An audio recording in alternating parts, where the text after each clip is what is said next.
Lleva por título, los he traído hacia aquí, hacia mí, los he traído hacia mí. Ese es el título del mensaje de esta noche. Éxodo capítulo 19, verso 1 en adelante. Lo voy a leer de la versión internacional. Éxodo capítulo 19, versículo 1 en adelante. Dice de la siguiente manera, búsquelo ahí en su Biblia. Éxodo capítulo 19, versículo 1 en adelante. Dice así: los israelitas llegaron al desierto de Sinaí a los 3 meses de haber salido de Egipto, después de partir de Refidim. Se internaron en el desierto de Sinaí. Atención ahí, anota eso, palabra clave. Se internaron en el desierto de Sinaí, en el monte de Hebrón, monte de Sinaí. Dice, y allí en el desierto acamparon frente al monte, al cual subió Moisés para encontrarse con Dios. Y desde allí lo llamó el Señor y le dijo, anúnciale esto al pueblo de Jacob, declárale esto al pueblo de Israel. Ustedes son testigos de lo que hice con Egipto y de lo que he traído hacia mí, dice, y que los he traído hacia mí como sobre las alas de águila. Si ahora ustedes me son del todo obedientes y cumplen mi pacto, serán mi propiedad exclusiva entre todas las naciones, aunque toda la tierra me pertenece. Y ustedes serán para mí un reino de sacerdotes y una nación santa. Vean, note los últimos 2 textos. Verso 5 dice, si ahora ustedes me son del todo obedientes y cumplen mi pacto, dice, entonces será mi propiedad exclusiva entre todas las naciones, aunque toda la tierra me pertenece. Ustedes serán para mí un reino de sacerdotes y una nación santa. Esas son las palabras de Moisés dada a los hijos de Israel cuando ellos llegaron al desierto. A mí me gusta comparar la palabra en contextos. Por eso yo creo que la palabra es una guía profética y por eso a mí me gusta compararla con los tiempos que estamos viviendo. Hay personas puntuales donde uno puede decirle, bueno, léete tal capítulo, léete tal palabra, léete la Biblia de esta forma, pero uno sabe que la palabra uno la clasifica por contexto. ¿Por qué digo que me gusta clasificar o leer la palabra por contexto? Porque aún la propia palabra es una guía profética para nuestros tiempos. Yo no digo que sea así, que sea lo de Dios, pero yo particularmente este tiempo, yo siento que la palabra o el texto que más se parece a esta situación que estamos viviendo, aunque puedes tomar muchas, no digo que sea la única, pero el texto que más se parece a esta situación es el texto dado en Éxodo, cuando Israel sale de Egipto y entra al desierto y Dios los estaba preparando para un nuevo tiempo. Yo creo que como iglesia, más allá de los ataques que hemos estado teniendo, usted sabe, todo esto llamado pandemia, y no quiero meterme mucho o tocar esos asuntos para no desviarme, pero yo creo que en este contexto Dios nos está dando un trato similar a lo que Dios trató con Israel en medio del desierto. Por eso digo que la historia de Israel saliendo de Egipto y entrando en el desierto, no entrando en la tierra prometida, sino entrando en el desierto, es una historia para mí apasionante, pero también cargado con una carga, o traído con una carga profética para estos tiempos. Y así lo estoy entendiendo yo. Por eso en las últimas semanas usted me ha visto que he hablado mucho de Moisés y Moisés y Moisés, porque para mí trae una carga profética para estos tiempos. Ahora, yo quiero comenzar mi mensaje hoy con una premisa, y es la siguiente. Preocupa que hayamos perdido de vista la grandeza de a quien estamos sirviendo. Esa es la premisa que usted quiero que anote, atesore, y es que preocupa que usted y yo hayamos perdido de vista la grandeza de aquel a quien estamos sirviendo. Eso es lo que quiero que usted entienda, que es preocupante que hayamos perdido de vista la grandeza de aquel a quien estamos sirviendo. Porque siento que a veces algunos cristianos pierden de vista al Dios al cual estamos sirviendo y lo minimizan. Por eso incluso también he hablado en semanas anteriores de cómo los cristianos minimizan al Dios al cual usted y yo hablamos, decimos y hablamos y confesamos de Dios, pero lo tenemos constantemente minimizado, lo tenemos muy limitado a este Dios. Por eso esta premisa, que es preocupante que usted y yo hayamos perdido de vista la grandeza de aquel a quien estamos sirviendo. Ahora, cuando se pierde de vista la grandeza del Dios al cual nosotros servimos, entonces terminamos sirviéndole a otros dioses o nos terminamos sirviendo a nosotros mismos. Y grábese esa idea porque luego al final me va a entender. Cuando usted pierde de vista la grandeza del Dios al cual estamos sirviendo, vamos a terminar sirviendo a otros dioses, incluso como Israel, fabricando sus propios dioses, o incluso vamos a terminar sirviéndonos a nosotros mismos. Entonces convertimos la fe en una fe, y escuché dos palabras, ególatra, y en una fe idolátrica. Traemos a nuestra vida egolatría, de ego, egolatría e idolatría. ¿Qué significa una fe ególatra? ¿Y hacia dónde quiero llevarte en este día? ¿Qué significa una fe ególatra? Una fe ególatra es aquella que se basa en hacer crecer no el nombre de Dios, sino nuestro nombre. Yo, mis batallas. Entonces predicamos a la gente el yo, lo que yo hago, lo que yo logré, lo que estoy venciendo. Eso es una fe ególatra. Aquel que no predica del nombre de Jesús, sino que predica a nosotros mismos. Entonces, ¿qué se busca con la fe ególatra? Lograr que la gente te admire. Predicamos el evangelio buscando por todos los medios que la gente nos admire, que la gente nos tenga wow, en estima, que la gente nos escuche, pero no por el mensaje que anunciamos, sino que nos escuche por lo que usted y yo representamos. Y buscamos levantar nuestro propio mensaje, pero no el puro mensaje del evangelio, sino un mensaje marcado de mucho yo. Es como en alguna oportunidad el mismo Pastor Euclides decía el quinto evangelio, el evangelio del yo, lo que yo sentí, lo que yo soñé, lo que a mí Dios me mostró, y eso es una fe ególatra.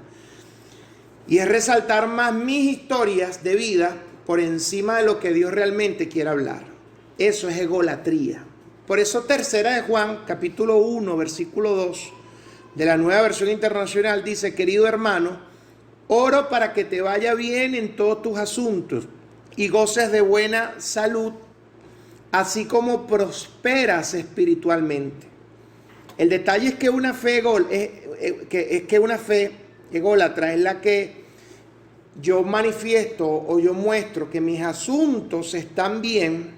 Escucha esto, mis asuntos están bien, pero mi comunión con Dios no está del todo bien. Eso es una fe ególatra. Por eso Juan le decía al hermano Gallo, el cual le hablaba en esa carta, y le decía: quiero que te vaya bien en todos tus asuntos, escuche, te vaya bien en todos tus asuntos y goces además de buena salud, así como estás prosperando espiritualmente. Atención, Juan le dice al hermano Gallo, le dice lo siguiente: espiritualmente estás bien, y así como está tu comunión, tu vida espiritual, yo quiero que también te vaya en tus negocios y en tu cuerpo. Ahora, lo que te planteo es todo lo al revés. Hay gente que sus negocios, su vida, su casa está bien, lo que quiere manifestar, su imagen está bien, su salud está bien, pero su alma, que era lo que decía Juan, que prosperara, su alma no está del todo bien. Entonces, hay muchas personas que creen, el detalle de una fe ególatra es aquella en la que mis asuntos están bien, pero mi comunión con Dios no está bien. Esa es la fe ególatra. Y muchos se piensan, y explico esto porque la gente piensa que porque los negocios o algunas cosas en mi vida estén marchando bien, entonces Dios está conmigo. Y no necesariamente es así, porque al santero de la esquina a veces le va bien en los negocios, y Al que usted ve en la televisión no tiene a Dios y tiene más plata que usted y yo juntos. Al que usted ve que sirve a otros dioses le va bien, porque no necesariamente que en tus negocios, en tus asuntos, en tu familia, en tu día a día las cosas estén bien, no necesariamente significa de que Dios está en mí y yo tengo una comunión fuerte con Dios. Sígame en esto. Entonces, la comparación no es así necesariamente, porque hay gente sin Dios que en sus asuntos, cualquiera que sea, les va bien. Entonces escuche esto, anote esta frase. Egolatría es cuando lo más grande que predico son los frutos de mi mano y no las llagas en las manos de Cristo. Eso es egolatría. Anótelo. Egolatría es cuando lo más grande que yo predico son los frutos de mis manos, pero no las llagas en las manos de Cristo. Eso es egolatría. Ahora, ¿por qué explicarte todo esto? Porque también está la fe idólatra. Y usted está inventando palabras raras hoy, pastor, sígame en esto. ¿Qué es la fe idólatra? La fe idólatra es aquella que se basa en las peticiones que yo hago. Pedir, pedir, pedir. ¿Y por qué es idolatría? Sígame la idea. La fe idólatra es aquella que se basa en las peticiones, pero no se basa en la comunión. La fe idólatra es aquella que se basa en las peticiones, pero no en la comunión. ¿Por qué idólatra? Porque viene de ídolos. ¿A qué me refiero? La gente está acostumbrada a vivir levantando ídolos, ídolos en el mundo, ídolos que transforman a esos ídolos en un Dios. Y el problema es que hay gente que transforma al Dios mismo en un ídolo. Sígame en esto. A un ídolo, por ejemplo, usted le pide canciones, le pide nuevas películas, le pide modas, le pide goles. Hablo de ídolos de la gente en la calle, lo que usted ve en los medios de comunicación. Pero también vemos a ídolos religiosos a los cuales la gente le pide sanidades. Vemos gente pidiéndole a José Gregorio Hernández, a la Madre María de San José, a Chiquinquirá, Santa Bárbara. Esos ídolos religiosos, la gente le pide, escuche, le pide sanidades, le pide promesas, le pide riquezas, pero no se le adora a esos ídolos. Entonces la gente tiene esos ídolos solo para pedir, pero no para adorar. Usted nunca va a ver a una persona que tenga de ídolo, por ejemplo, a José Gregorio Hernández y le diga: ay, José Gregorio Hernández, tu presencia me da paz, como nosotros lo hacemos con Dios. Usted no lo ve, no ve a alguien que le diga: ay, Madre María de San José, de verdad que tu presencia llene esta casa. No, porque a los ídolos no se les adora, sino se les idolatra, se les pide. Al ídolo constantemente se le pide. Pero Dios no quiere ese tipo de comunión con nosotros. Dios no quiere que usted vaya y únicamente le pida y le pida y le pida. ¿Qué es lo que quiere Dios de nuestras vidas? Dios quiere de nosotros que usted tenga comunión con Él, que usted tenga amistad con Él. Eso es lo que Dios quiere. Dios no quiere que el tipo de comunión que usted y yo tengamos con Él sea una comunión únicamente para pedir, sino Dios quiere que el tipo de comunión que nosotros tengamos con Él sea un tipo de comunión, como la palabra lo dice, una amistad, una vida en la cual nosotros le honramos, le pedimos, está bien en ocasiones, pero también le admiramos, conversamos. Dios quiere entablar amistades con el hombre, amistad con nuestras casas. Entonces yo me refiero a una fe idólatra, para entrar en materia en esto. Es una fe que solo se acerca a Dios para pedir, pero no se disfruta ni de comunión, como tampoco se tienen los cambios. Cuando usted se acerca a Dios, usted sabe que la luz de Dios alumbra mi oscuridad y me hace cambiar. Cambios de forma, pero también cambios de fondo, de muy adentro. Entonces, esos cambios que te estoy hablando es cuando usted abandona costumbres, abandonas hábitos, abandonas cosas que están en lo muy interior, que usted en el exterior cambia muchas cosas, pero el principal cambio que Dios viene a traer es en el mundo interior. Entonces usted finalmente renuncia a la soberbia, al egoísmo, al orgullo, a la lujuria, al egoísmo que está ahí enconado ahí adentro. Cuando Dios empieza a tener comunión con usted, usted desde muy adentro comienza a renunciar. Y entonces usted ve lo que Juan escribía en las cartas: hermano Gallo, yo deseo que tú prosperes como tu alma ha estado prosperando. Entonces son los cambios de adentro hacia afuera. Eso es lo que quiero plantearte, cambios de adentro hacia afuera. Lamentablemente muchos cristianos cambian por fuera, pero por dentro siguen siendo igual. Le dice a alguien que junto con mi familia es pastor y trabajamos con gente, y uno ha visto cualquier cantidad de personas, y no lo digo a manera de condenación, sino que es parte del trabajo que nosotros tenemos, muchas personas que de la boca hacia afuera están haciendo lo bueno, predican, ganan gente, son discípulos, son líderes, hacen muchas cosas, pero en el mundo interior y en los hechos ocultos todavía hay mucho egoísmo, mucha soberbia, mucha lujuria, adulterio, idolatría, engaño, mentira, robo, cualquier cantidad de cosas. Porque nosotros vemos lo que se ve con los ojos, pero Dios mira lo que está en el corazón. Y los cambios de cada creyente tienen que ser cambios de adentro hacia afuera. Por eso la Biblia habla la historia de un encuentro, que te hablaba de Israel. La historia de un encuentro es el primer punto que quiero compartir. ¿Cuál es ese encuentro? Lo que describe el libro de Éxodo. Comienza con los descendientes de Abraham, cautivos, luego en Egipto, son atrapados, y Dios había visto el estado de ellos en Egipto por cerca de 400 años oprimidos. Al principio su estadía allí era ventajosa, pero con el pasar del tiempo se volvieron esclavos y eran maltratados brutalmente. Y Dios levanta un hombre llamado Moisés, un hombre nacido hebreo que escapó de ser hebreo y entra, incursiona sin querer queriendo en Egipto por propósito de Dios. Y usted sabe el resto de la historia. Dios lo levanta siendo un bebé, fue llevado a la casa de Faraón, lo criaron como su nieto, como su propio hijo. Y sin embargo, cuando él tenía 40 años y por ser leal a su propio pueblo, él vio cómo maltrataban a un hebreo y él se llenó de rabia y él intentó liberar a ese hebreo matando al egipcio. Lo hizo con sus manos, mató al egipcio, y él luego se vio obligado a huir a otras tierras por la ira del faraón. Cuando él se va a otras tierras, se va al desierto, allí se encuentra con Dios. Un día, una noche, él cuidando los rebaños de su suegro, hay una zarza que se entiende y hay una revelación que ocurre en su vida. Sígame la idea en esto. Y ocurrió en un monte llamado Sinaí, en un monte llamado Horeb, el monte de Dios. El Señor se le apareció en una llama de fuego en medio de una zarza.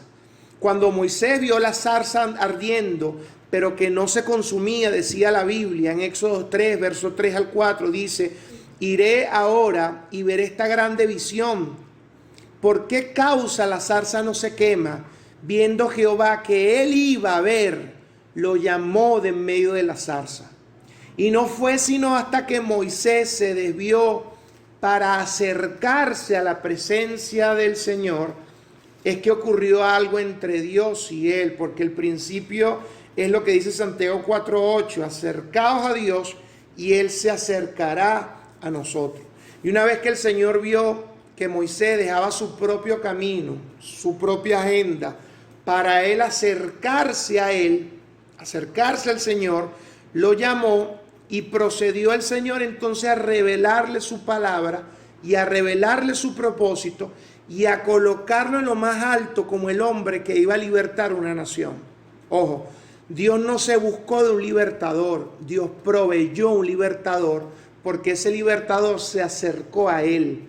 Un tipo que la Biblia me muestra que tenía complejos, era tartamudo, limitaciones, amargura, pero se acercó a Dios. Dios lo cambia, lo renueva, lo transforma, y entonces Dios le revela su palabra. Sígame en esto, por favor. Si Moisés hubiera considerado la situación como poco digna al ver la zarza y no se hubiese acercado a Dios, probablemente Dios no habría tomado la determinación de decirle algo. Por eso la Biblia dice en el Nuevo Testamento: acercaos a Dios y Él se acercará a vosotros. Sígame en esto. ¿Quién debe acercarse primero? ¿Dios o nosotros? Él nos atrae, pero usted tiene que tomar el paso de acercarse a Dios. Y acercarse a Dios para que Él te revele el propósito. Lo segundo que quiero plantearte, escuche esto, acercarse es conocer al prometedor por encima de la promesa. Y aquí voy entrando en la parte cumbre de mi mensaje. Acercarse es conocer al prometedor por encima de la promesa. El Señor se reveló a Moisés y le dijo que llevara al faraón el mensaje de dejar en libertad a su pueblo. A pesar de la obstinación y la fortaleza del faraón, decirle no, Dios liberó a los descendientes de Abraham con una cantidad poderosa de milagros, de señales y prodigios, que usted llama las 10 plagas, las 10 pestes, así lo muestra la Biblia, pero realmente son milagros, prodigios que Dios utilizó para liberar al pueblo. La liberación israelita de la esclavitud egipcia es comparable con nuestra liberación de la esclavitud del pecado. Egipto representa sistema mundial. Por eso yo comparo todo esto con Egipto, toda esta situación que estamos viviendo, con esta ilustración de salir al desierto. Egipto es una representación del sistema mundial. Israel es la representación de la iglesia. Cuando nosotros nacemos de nuevo, nos volvemos libres del sistema de tiranía y opresión que domina nuestro mundo, que domina nuestra familia, que domina nuestras casas. Ahora, aquí viene realmente a donde quiero llevarte. ¿A dónde fue encaminado Moisés con los hijos de Israel después de ser liberado? ¿A dónde llevaba Moisés al pueblo? Cuando uno hace esta pregunta, yo la he hecho en el equipo que ministro, yo digo, ¿a dónde lo llevó? Y mucha gente, porque es lo normal, nosotros decimos a la tierra prometida. ¿A dónde llevó Moisés? ¿O a dónde llevó Moisés? ¿A dónde jaló Moisés a los hijos de Israel? Y mucha gente dice, a la tierra prometida. Pero la respuesta no es a la tierra prometida. La respuesta es al desierto. Muchos de nosotros decimos lo siguiente, y usted se va a dar cuenta luego conmigo que esto es lo que practicamos, y esta es mi enseñanza en el día de hoy. Muchos de nosotros decimos, es que Dios sacó a Israel de Egipto para llevarlo a la tierra prometida. Entonces hablamos de las promesas, pero Dios no llevó a Israel, no lo sacó de Egipto para llevarlo a la tierra prometida. La Biblia me explica que Él lo sacó para llevarlo al desierto, para que se encontraran con el prometedor. En muchos textos, no voy a tener el tiempo para leerlo, dice que el Señor le decía al faraón, deja ir a mi pueblo para que me haga fiesta, deja ir a mi pueblo para que me conozca, deja ir a mi pueblo para llevarlo 3 días camino al desierto, no a tierra prometida, camino al desierto. Porque Dios busca que usted se encuentre con el prometedor más que con la promesa. Pero nosotros los cristianos, la gente de fe, lo que hacemos es hablar de las promesas, de las peticiones. Señor, tráeme esto. Ay, Señor, dame esto. Ay, Señor, dame dinero, dame esto. Sáname de esto. Me duele aquí, me duele allá. Ayúdame en esto, ayúdame con mis hijos. Porque todos hablamos de las promesas y anunciamos y oramos en pro de las promesas. Pero el plan de Dios no es que usted se encuentre con las promesas, sino que se encuentre con el prometedor. Lo que Dios está buscando con usted es que Dios se encuentre con el prometedor. Eso es lo que Dios necesita en nuestras vidas. Dios está buscando la manera en cómo encontrarse contigo, con el prometedor. Entiéndame esto, porque así es la fe de muchos. Se pone la visión, se pone la mirada en las promesas, pero no en el Dios de las promesas.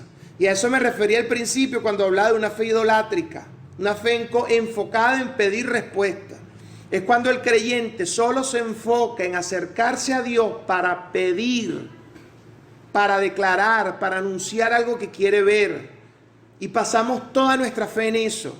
Y nos sentimos frustrados si no vemos lo que anhelamos. Pero el plan de Dios no es llevarte a los procesos para que tú veas lo que anheles, sino para que lo veas a Él. Ese es el plan de Dios. Entonces yo quiero preguntarte, para ir reflexionando y cerrando ideas en esta noche, ¿cómo son tus oraciones? ¿Cómo usted le ora al Señor? ¿Cómo usted declara al Señor? O sea, ¿cómo son tus oraciones? ¿Qué es lo que usted declara? ¿Qué es lo que usted dice en el día a día? Cuando usted se va a acercar a su Señor, ¿cómo estás acercándote? ¿Cómo estás orando? ¿Cómo estás buscando del Señor? Cuando usted tiene un altar con el Señor, un altar personal, ¿cómo usted se acerca a su Dios? ¿Cuál es la manera en cómo usted se acerca al Dios al cual necesita de ti altares, oración, adoración? La única manera que usted se acerca a su Dios es declarando peticiones, o usted también toma tiempos de adoración, de búsqueda, de encontrarse con Él. Pregúntese ahí donde usted está, ¿cómo yo me estoy acercando a mi Dios? ¿Solo con peticiones? ¿O también tengo un Dios al cual yo me le acerco a través de oraciones, a través de peticiones? Es la manera como para revisar hacia dónde quiero llevarte en este día. Y yo quiero que usted entienda todo esto conmigo. Cómo usted se está acercando a Dios.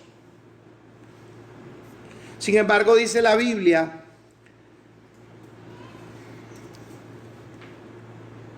que Dios le dijo a Moisés: dile al faraón, deja ir a mi pueblo para que me sirva en el desierto. ¿Por qué querría, la pregunta, Moisés llevar al pueblo a la tierra prometida sin conocer primero al prometedor? Pregúntese para que analice conmigo. ¿Por qué iba a querer Moisés llevar al pueblo a la tierra prometida? Ni que él fuese un beneficiario, un político, lo que habla promesa. ¿Por qué Moisés iba a llevar a un pueblo a la tierra prometida sin conocer primero al prometedor? El Señor no iba a desear nunca eso para su pueblo, así como no lo va a desear nunca para ti. Si ellos hubiesen entrado, y escucha porque esto tal vez es la respuesta a muchas cosas a la cual usted ora y ora. Si el Señor hubiese entrado, hubiese permitido que Israel entrara en la tierra prometida sin la revelación de Dios, habrían entrado en un lugar de idolatría y se habían hecho fuerte en su propia fuerza. Pero el plan de Dios no es hacerte que usted se sienta cómodo en su propia fuerza, sino el plan de Dios es que usted tenga una amistad con Él, una comunión con Él, para que te hagas dependiente a Dios. Esto es lo que ha ocurrido en la iglesia con muchos que han sido salvos. El énfasis ha estado en comunicar las promesas y provisiones del Señor, en vez de resaltar el carácter y la naturaleza de Dios para que el pueblo se acerque a Dios. Los predicadores, yo creo que tenemos que arrepentirnos, y se lo digo con toda responsabilidad, porque la mayoría de los predicadores lo que hacemos, y me voy a meter en ese paquete, lo que hacemos es decirle a la gente lo que la gente quisiera escuchar, hablarle de las promesas, pero no del Dios de las promesas. Y entonces, y entiéndeme hacia dónde quiero llevarte con esto. Usted va a ganar una casa, va a ganar una persona, y le dice a la persona: porque Dios va a liberar tu casa, porque Dios va a traer abundancia sobre tu familia, y usted va a ver y le va a ir las cosas bien, y se va a pegar el quino, y Dios te va a dar tu negocio, y vas a prosperar, y vas a traer todo. Y Dios te está diciendo así como que: ¿en qué paquete me estás metiendo? Y no es que Dios no quiera cosas buenas para sus hijos, para la gente que estamos ganando, pero nosotros tenemos que entender que lo que hacemos es hablar más de las promesas que anunciar al prometedor.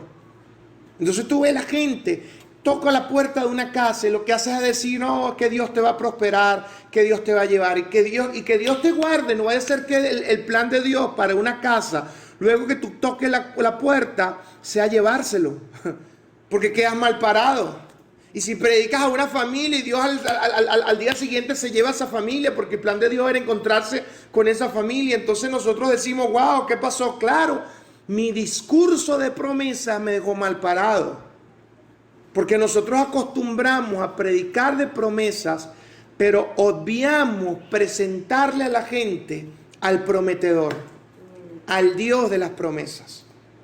Entonces nuestro mensaje ha traído a las personas hacia un mejor estilo de vida, acompañado de seguridad eterna. Y le decimos a las personas: y la eternidad estará contigo, y además vas a tener cualquier cantidad de bendiciones. Mire, usted y yo con nuestra manera de predicar hemos regalado salud, años, vida, carros, bienes, dinero, dólares, hemos regalado todo, pero no hemos presentado realmente al prometedor.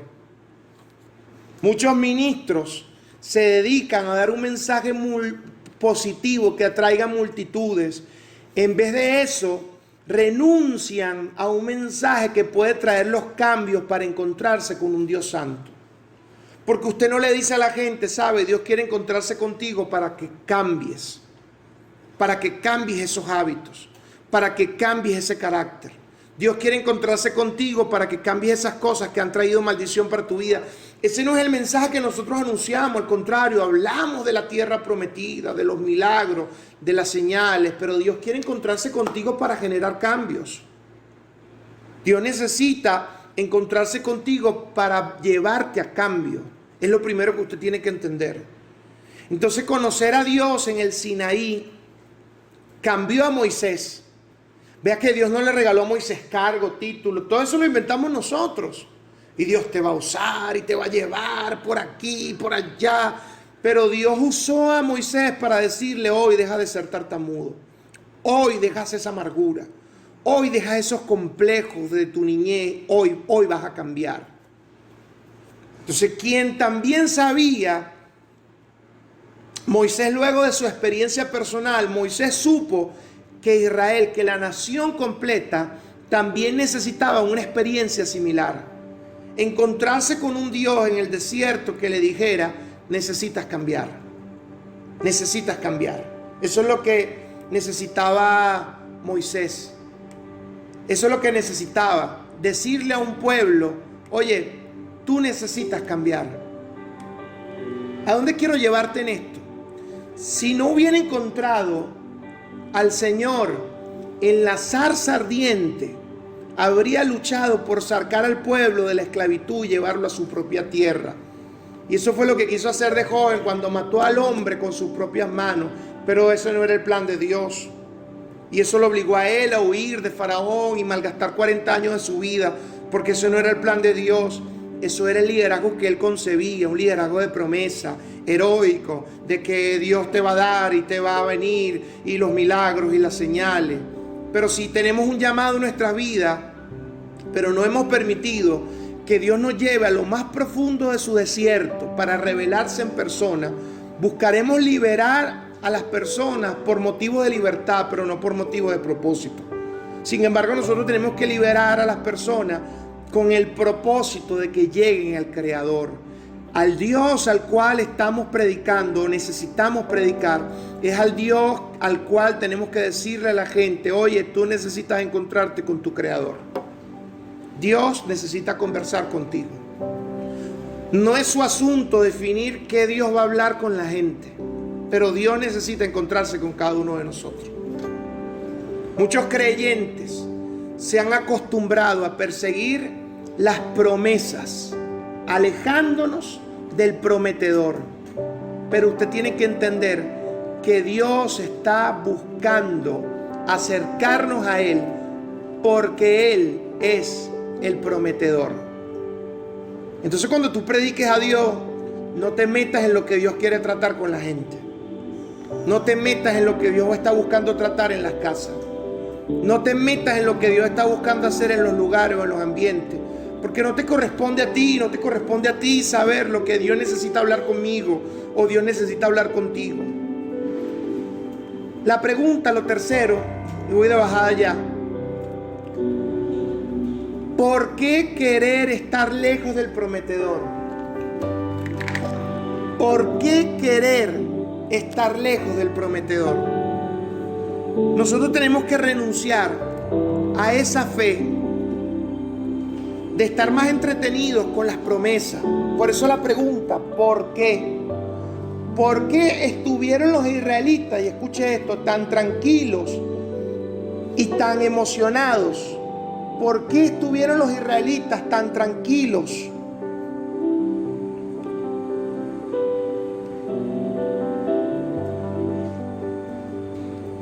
Me dicen que se escucha más el fondo, me avisan si allí.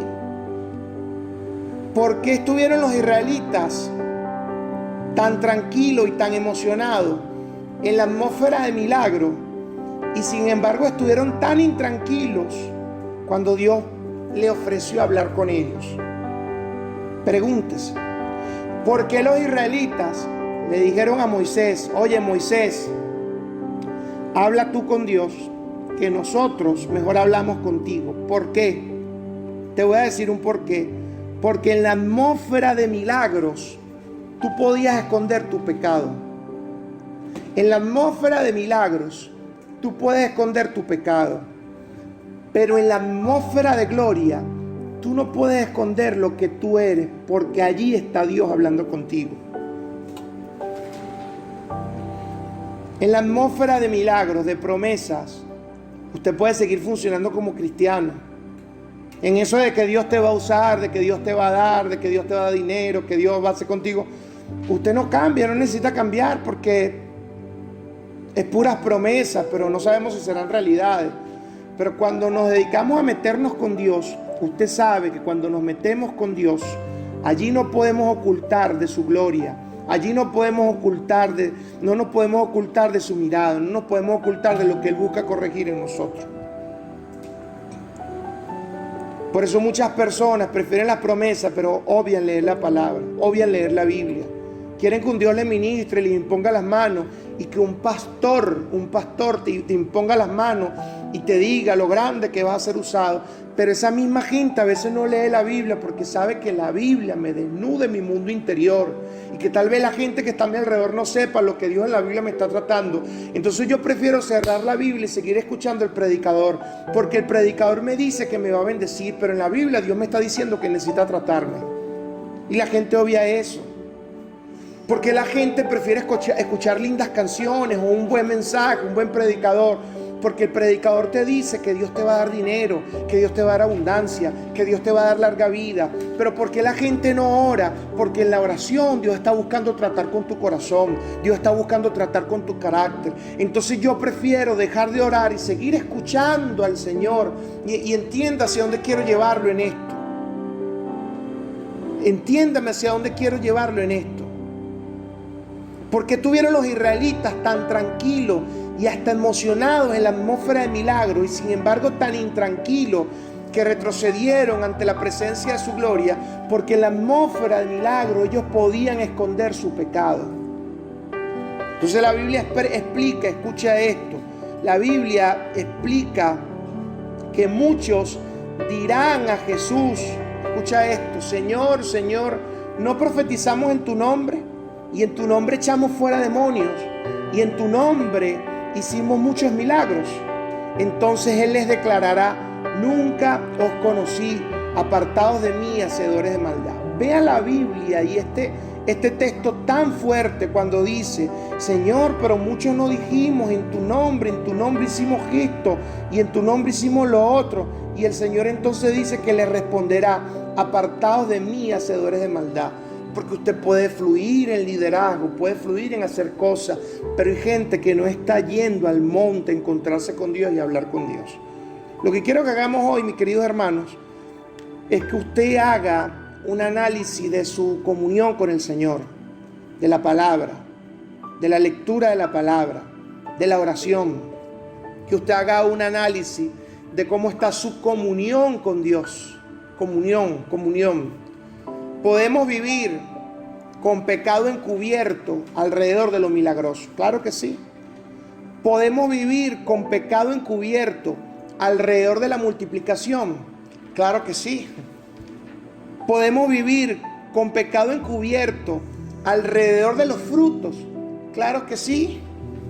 ¿Podemos vivir con pecado encubierto alrededor de las promesas? Claro que sí. ¿Podemos vivir con pecado encubierto alrededor de las obras que Dios está haciendo? Claro que sí. Pero donde no podemos vivir con pecado encubierto es frente a su gloria y frente a su presencia.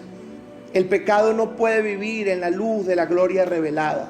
El pecado no puede vivir cuando una persona está en oración. El pecado no puede vivir cuando una persona toma tiempo y lee la palabra, porque la palabra es lumbrera mi camino. No puede vivir el pecado en medio de una persona que fortalece más sus principios más sus principios que las promesas, más sus principios que el liderazgo. Por eso es que uno les dice a la gente, les sugiere, cuando vas a escuchar del Señor, mire, apaga el celular, dedíquese un tiempo, luego ora en tu casa, cumple los principios, ora, pacta, y cumple principios, porque usted puede seguir fluyendo y siendo líder, siendo bendición, fluyendo en promesa, fluyendo en milagros, pero encubriendo pecado.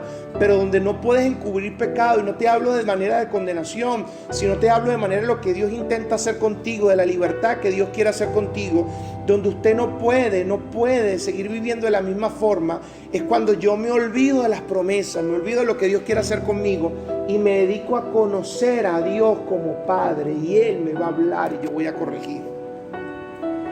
Adán y Eva se escondieron de la gloria del Señor en el huerto después de desobedecer.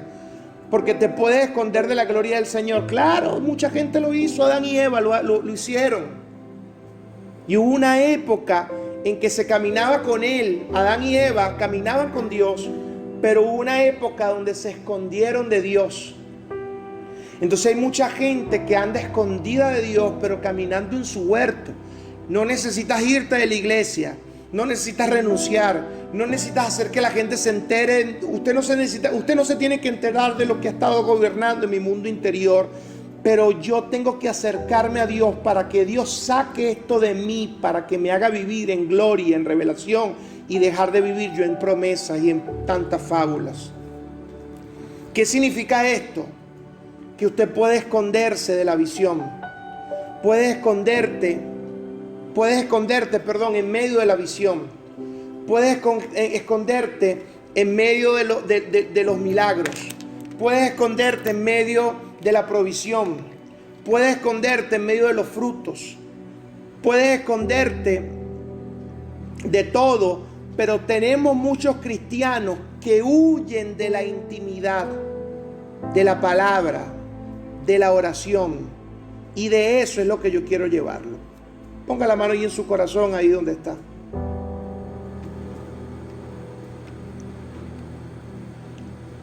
Usted no necesita seguir escondido del lugar de donde Dios te va a llevar. Sígame donde quiero llevarte en esto. ¿Por qué? Porque con intimidad, con oración, palabra revelada, se te revela la gloria del Señor. Y allí estamos desnudos, y eso sí no lo puedes soportar. Moisés le advirtió al pueblo, y escúcheme, no teman, animándolos a regresar ante la presencia del Señor, porque en la presencia del Señor es que se le impregnaba la verdadera vida. Él mostró claramente la diferencia entre temer a Dios y buscar de Dios. ¿A dónde quiero llevarle? Ponga la mano ahí en su corazón un segundo. Hay gente que es fiel a sí mismo, porque tener comunión con Dios es convertirse en alguien que le ama a Él a pesar de lo que Él nos hace ver en nosotros. Escuche esto. Tener comunión con Dios es convertirte en alguien que le ama a pesar de lo que Él nos hace ver en nosotros mismos. Y persistimos a pesar de lo que Él nos está haciendo ver en nosotros mismos, en buscarle. Lo buscamos a Él, no a las peticiones, no a los milagros, no a los frutos, no a la posición, no a las promesas. Nuestro norte es el Señor. El pueblo quería que Moisés oyera por ello y prometieron escuchar a Moisés, porque sabían que si escuchaban a Dios tenían que cambiar. Ahora la pregunta, ¿cuántos de nosotros somos como ellos? Obtenemos de otros el mensaje de Dios, pero seguimos alejados del monte de Dios. Estamos temerosos de escuchar su voz, que deja al descubierto la condición de nuestro corazón, y nos preocupa si nos acercamos demasiado porque creemos que podría revelarse algo que mantenemos en secreto. ¿Cuál fue la hora más oscura de Israel? ¿A dónde quiero llevarle? Voy a cerrar en esto. Muchos piensan que la hora más oscura de Israel es cuando ellos estaban en la tierra prometida, estaban en el desierto y construyeron un becerro de oro o se alejaron del Señor, pero esa no fue su hora más oscura. Su hora más oscura fue cuando prefirieron escuchar a Moisés antes que escuchar a Dios. Si ellos hubieran santificado su corazón, habrían podido entrar en su gloriosa presencia. Entonces nunca habría ocurrido lo del becerro de oro, ni de lo del informe negativo que los mantuvo lejos de la tierra prometida. Porque si ellos escuchan al Señor, entonces su corazón se prepara para lo que Dios necesitaba darle. Explíqueme que no entiendo. Ponga la mano en su corazón. La hora más oscura de un hombre no es cuando se acuesta con una mujer que no es su esposa, o le roba dinero a su jefe o a alguien. La hora más oscura de un hombre es cuando rechaza la invitación del Señor a apartarse de los deseos del mundo. La hora más oscura de un hombre es cuando Dios lo llama a orar y ese hombre no se levanta a orar. La hora más oscura de un hombre es cuando Dios le manda que tenga sed de la palabra y el hombre no está leyendo la palabra como debería. ¿Por qué? Porque si ese hombre se hubiera acercado, lo otro no habría pasado. La hora más oscura de un joven no es cuando llega, cuando se emborracha o cuando se droga. Tampoco cuando lo arrestan por robar o por hacer un pecado. La hora más oscura de un joven le llega cuando Dios lo invita a que se acerque, pero él por la necesidad del mundo se aleja de Dios. Entonces deja la comunión a un lado, deja la adoración a un lado, deja el discipulado a un lado, deja la paternidad a un lado, deja la sensibilidad a un lado. Tu hora más oscura es cuando usted deja de acercarse a la luz de la comunión para mantenerte en la oscuridad de tus miserias humanas. Esa es tu hora más oscura. La hora más oscura que usted puede vivir no es cuando usted vive un error, cuando usted vive de pecados. La hora más oscura no es cuando usted está viviendo una crisis. Su hora más oscura es cuando usted negoció los principios de Dios. Cuando dejaste de poner intimidad en tu casa, de tener intimidad en tu casa. Cuando dejaste de tener adoración, esa es la hora más oscura. Porque cuando usted deja de hacer eso, entonces lo demás simplemente es una consecuencia. La hora más oscura de una jovencita no es cuando sale en estado, sino la hora más oscura es cuando su frivolidad no le dejó escuchar las palabras de un líder, de un mentor, de un pastor, cuando comenzó a menospreciar el discipulado. La hora más oscura de un discípulo no es cuando comete un error, cuando falla, cuando cae. La hora más oscura de un discípulo es cuando está en un discipulado y tiene un celular en la mano, cuando no escucha las correcciones, cuando Dios intenta hablarte con la palabra y no la escucha, cuando un servicio, un domingo, en vez de escuchar la palabra y atesorar lo que Dios intenta hablarte, usted anda en otras cosas. Entonces luego el pecado, la caída es una consecuencia porque la hora más oscura es cuando Israel le dijo a Moisés: nosotros no queremos subir a ese monte a hablar con ese Dios, anda tú mejor. Entonces usted se pregunta, ¿cómo puede alguien que hace milagros en el nombre de Jesús estar fuera del plan de Dios? Jesús te lo respondió: no todo el que me llama Señor, Señor estará conmigo. Señor, pero nosotros hicimos milagros en tu nombre. Sí, lo hicieron en mi nombre, pero no conocieron mi nombre, no conocieron mi intimidad, no se pegaron al pecho, no me contestaron cuando les pregunté que te amo. Y eso es lo que pasa con muchos cristianos, con muchos creyentes. Entonces muchos son fieles a sí mismos, pero no son fieles al Dios que los llamó. Muchos lideran para ellos, pero no lideran para Dios, porque hemos dejado de hablar con Dios. Muchos imponemos la mano para nosotros mismos, pero no imponemos la mano para que Dios se manifieste en su gloria sobre esos corazones, porque queremos nosotros ocupar ese lugar en el corazón de las personas. Muchos lideran entonces para sentirse bien con ellos, pero no lo hacen para hacer sentir bien a Jesús. Y Dios se convierte solo en alguien al que yo oro para que me dé lo que necesito cuando necesito, para alcanzar mis anhelos. Pero no, Dios no se convierte en alguien que yo oro para complacerle, para elogiarle. entonces Dios es tan igual y lo hemos tratado tan igual como cualquier santo. Lo tratas tan igual como José Gregorio Hernández, como cualquier santo venezolano. Le oramos para pedir, pero no le oramos para amarle, no le oramos para complacerle, no le oramos para provocarle, no le oramos para invitarle a que entre en mi mundo interior. Entonces el amor hacia Dios se ha contaminado por el amor de esta sociedad. Por eso no en vano dice la Biblia en Corintios capítulo 13.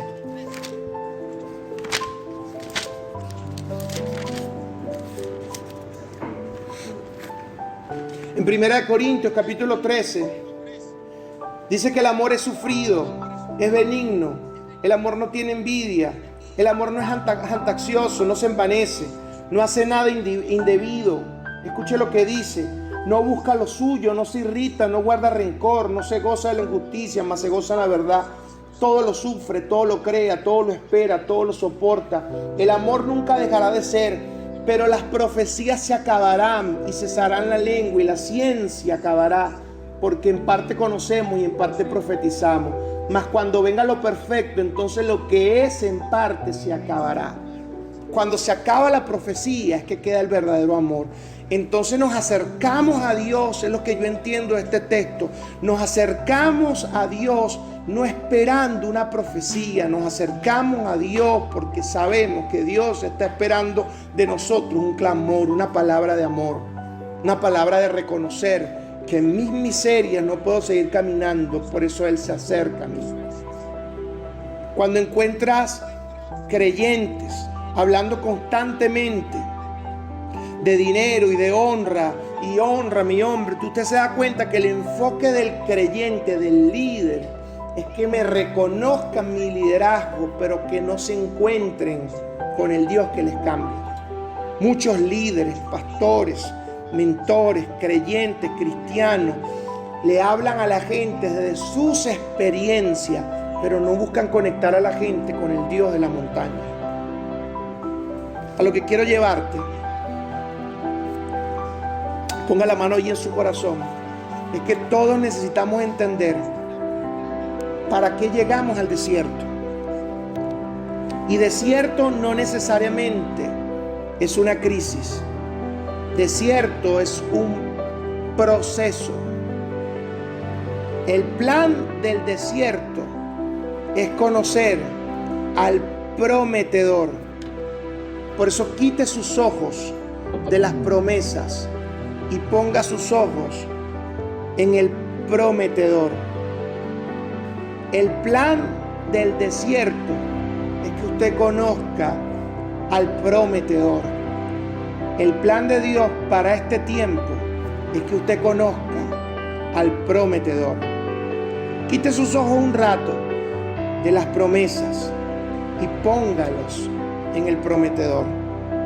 A donde quiero llevarte es que en este tiempo deje de tener fe pensando en lo que viene, pensando en lo que te falta, pensando en lo que necesitas, y comienza a tener una fe más provocadora para el Señor.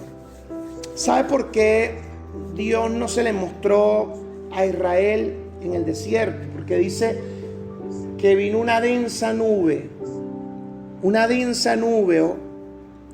en oscuridad, y el pueblo sintió terror cuando vio la oscuridad, porque detrás de la densa nube estaba toda la gloria, la luz del Señor.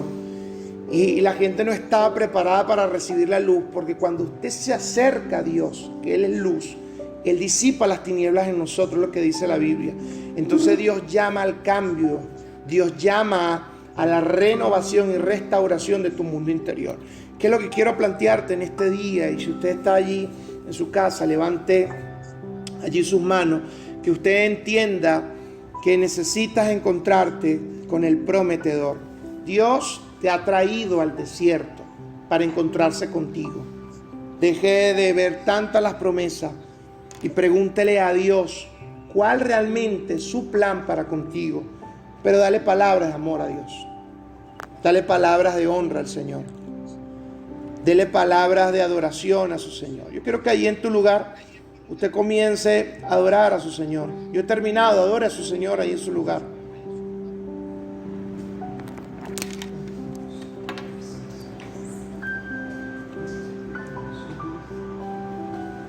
Tómate un tiempo y comienza a adorar a tu Señor. Oh Señor.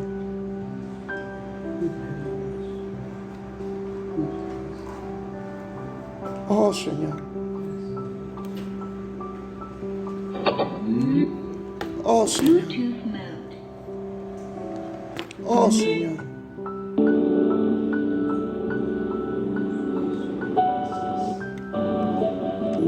Oh Señor.